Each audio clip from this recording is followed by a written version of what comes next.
Bonjour à tous.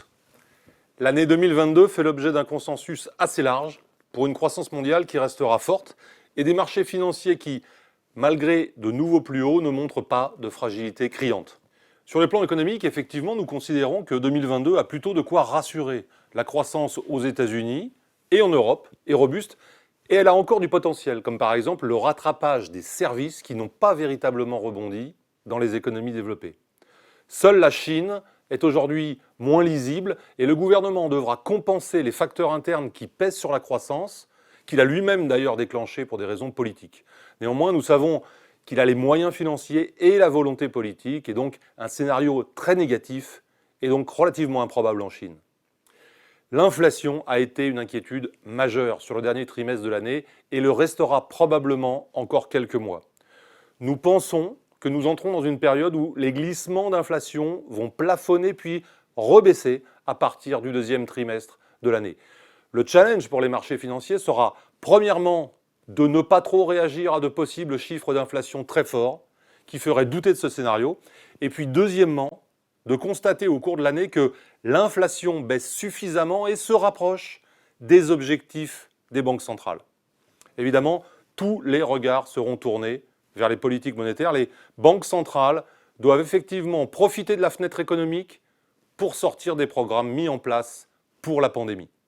Les marchés ont d'ailleurs déjà intégré ce qu'on appelle le tapering et même intégré quelques hausses de taux aux États-Unis et en Europe. Et nous pensons que si la trajectoire d'inflation est bien la trajectoire baissière que je décrivais tout à l'heure, eh bien les banques centrales feront leur possible pour maintenir des conditions financières accommodantes.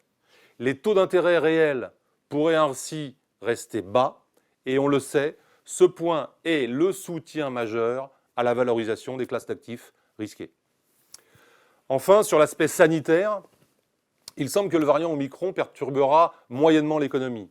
Et même en ce tout début d'année, il est possible que le thème d'une cinquième et dernière vague se développe dans les marchés et alimente un sentiment positif, notamment sur les actifs en retard.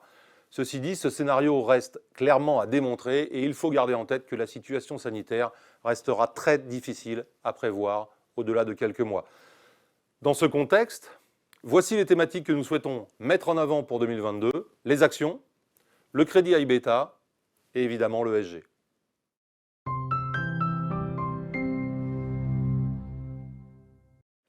Pour parler actions, j'ai le plaisir de recevoir Hugo Bonnard, responsable adjoint à la gestion actions. Bonjour Hugo. Bonjour Jean-Luc.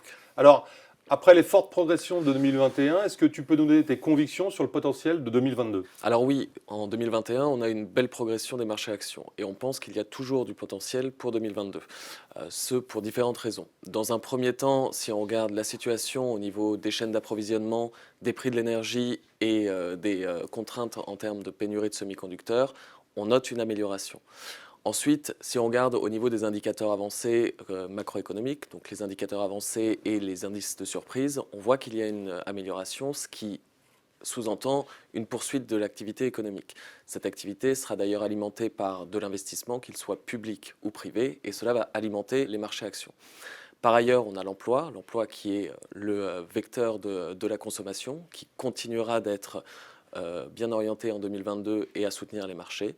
Et pour terminer, malgré les annonces des banques centrales en décembre, nous pensons que les actions vont continuer de bien performer dans un environnement drivé par l'inflation et la croissance que nous connaîtrons en 2022. Les investisseurs les plus prudents avancent un argument qui est « les valorisations sont élevées ». Alors, les marchés aujourd'hui sont moins chers qu'il y a un an.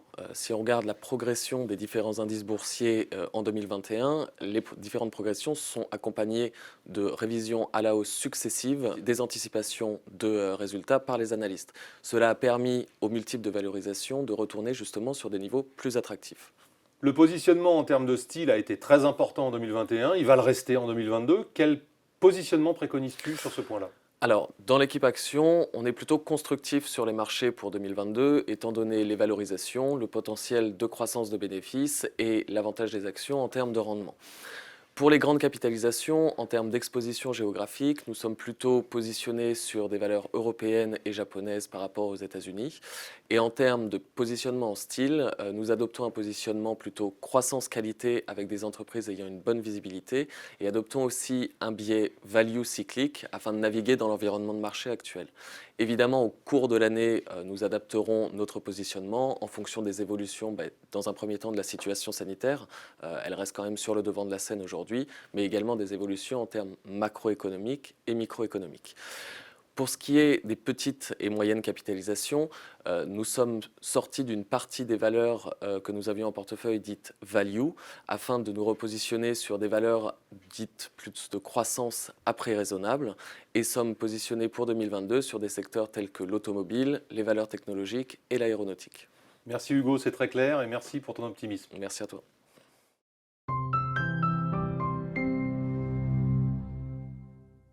Pour parler crédit et haut rendement, j'ai le plaisir de recevoir Paul Gurzal, responsable de la gestion crédit. Bonjour Paul. Bonjour Jean-Luc.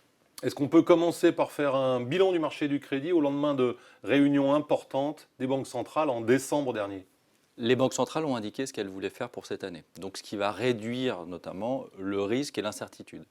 En revanche, je pense que le chemin de la normalisation est plutôt un chemin de crête plutôt qu'une autoroute.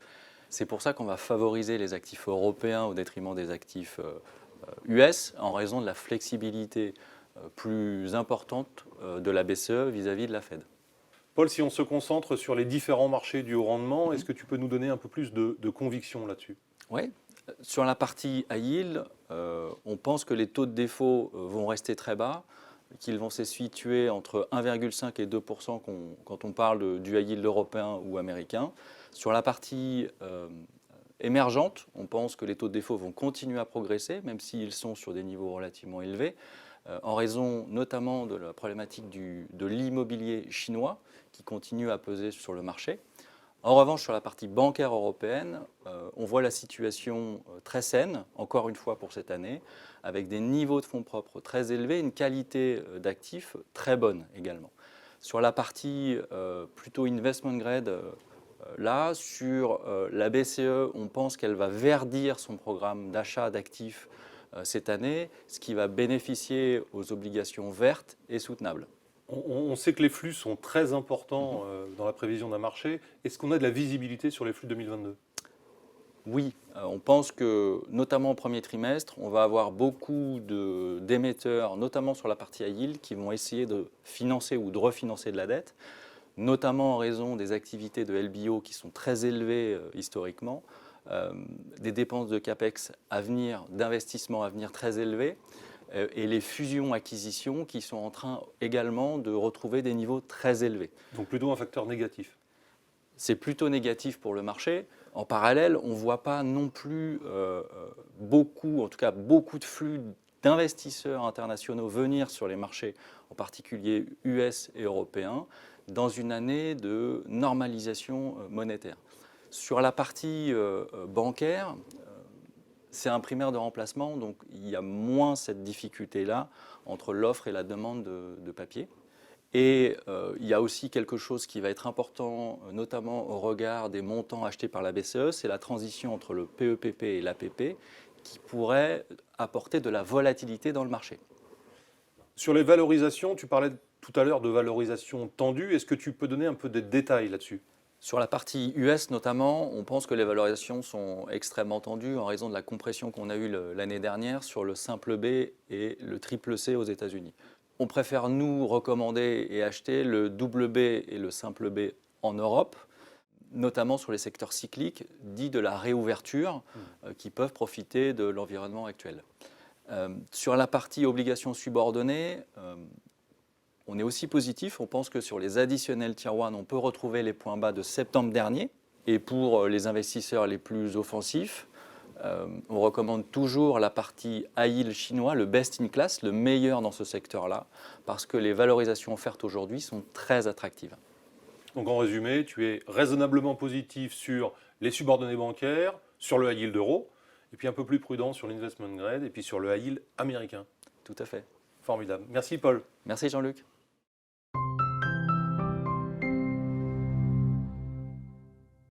Pour parler des enjeux climatiques et en particulier des emprunts d'État, j'ai le plaisir de recevoir François Rimeux, responsable de la gestion cross-asset et Total Return. Bonjour François. Bonjour Jean-Luc. Difficile aujourd'hui de passer outre ces considérations, à la fois dans le quotidien, mais en particulier dans notre industrie qui se réforme à vitesse grand V. Est-ce que tu peux nous donner un peu de contexte de ce point de vue-là ? Les dernières études nous montrent qu'à horizon 2100, toutes choses égales par ailleurs, la température devrait augmenter d'environ 2,7 degrés. Or, on sait, lors des différentes COP, on nous l'a indiqué, que la température doit être maximum 1,5 degré au-dessus des températures actuelles. Qu'on le veuille ou non, les enjeux climatiques seront l'un des enjeux fondamentaux pour les décennies à venir. Et c'est d'ailleurs ce que l'on constate déjà quand on regarde les flux de capitaux des dernières années. Et concrètement, appliquer l'investissement, est-ce que tu peux nous dire comment nous l'appliquons à notre gestion d'emprunt d'État ? Aujourd'hui, nous intégrons déjà les risques climatiques au sein de nos processus d'analyse sur les emprunts d'État. Et nous avons identifié deux grandes typologies de risques. La première, c'est le risque d'adaptation ou risque physique, c'est l'impact direct des catastrophes naturelles sur la croissance des États. Et le deuxième, c'est le risque de transition, c'est-à-dire combien est-ce que cela va coûter pour les pays de mettre en place les transitions nécessaires vers des économies décarbonées. Par exemple, la hausse du prix du carbone ou le manque à gagner pour les pays producteurs d'énergie fossile.